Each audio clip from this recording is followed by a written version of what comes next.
Opening. Imagine a world where ordinary people gain extraordinary powers, where teenagers swing between skyscrapers and cosmic beings battle across galaxies, all born from the mind of one man. That man is Stan Lee, and over the next 5 minutes, we'll explore his journey from a modest upbringing to becoming the architect of modern pop culture. Early life. Growing up during the Great Depression, young Stan Lee found refuge in books and comic strips. At 16, he displayed early talent and ambition by selling short text pieces to a pulp magazine publisher. His dream was to one day write the great American novel. Stanley Martin Lieber was born on December 28, 1922, in New York City to Romanian Jewish immigrant parents.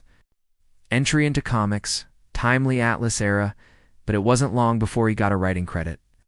As the comics industry entered a slump in the 1950s, he considered quitting altogether, but something bigger was just around the corner. Created a freer, more collaborative style of storytelling that matched the dynamism of the art.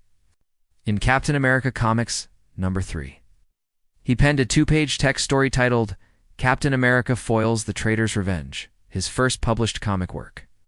His Stan's soapbox columns were passionate, witty, and often socially conscious, tackling racism, injustice, and creativity with sincerity and warmth. These were heroes with flaws. They argued, got scared, and made mistakes. He spoke at colleges, appeared on talk shows, and turned the Marvel bullpen into a place fans felt connected to. He made comics feel cool, exciting, and inclusive. Their success revolutionized the comic industry, sparking what became known as the Marvel Age of Comics. His presence was more than a nod. It was a celebration of the stories he helped bring to life. He used the pen name Stan Lee, which he later made his legal name, separating his comic work from his literary ambitions. The tributes were global. Artists, celebrities, fans, and even world leaders acknowledged his impact. He co-created a universe filled with flawed heroes, social metaphors, and unforgettable adventures, and showed us that with great power, there must also come great responsibility. His first live-action cameo was in the trial of the Incredible Hulk, playing a jury foreman. While he filmed a scene for Blade, it was cut. His famous sign-off, "Make mine Marvel," echoes today across comics, films, classrooms, and conventions. Stan Lee didn't just create characters, he built myths for a modern world. His first theatrical cameo came in X-Men, and from there, his appearances became legendary. In 1939, Lieber joined Timely Comics, which would later become Marvel, starting as an assistant filling inkwells and erasing pencil lines.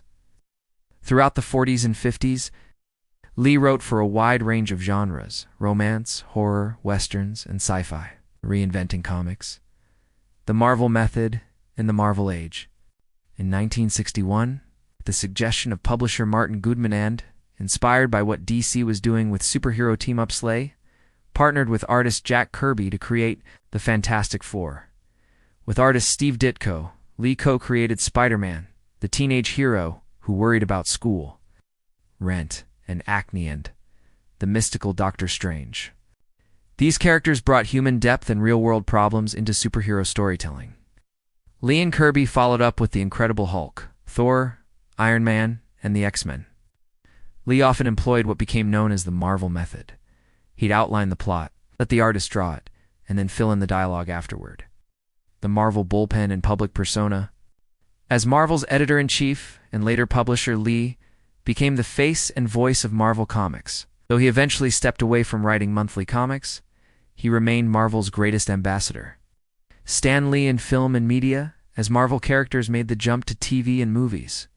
So did Stan. From Spider-Man to Avengers. Endgame. Stan Lee's cameos became Easter eggs, moments where fans got to smile and say, "There he is." Legacy in passing, Stan Lee passed away on November 12, 2018, at the age of 95. Closing, he taught us that heroes can be flawed, that diversity is strength, and that imagination knows no limits. Excelsior, Stan.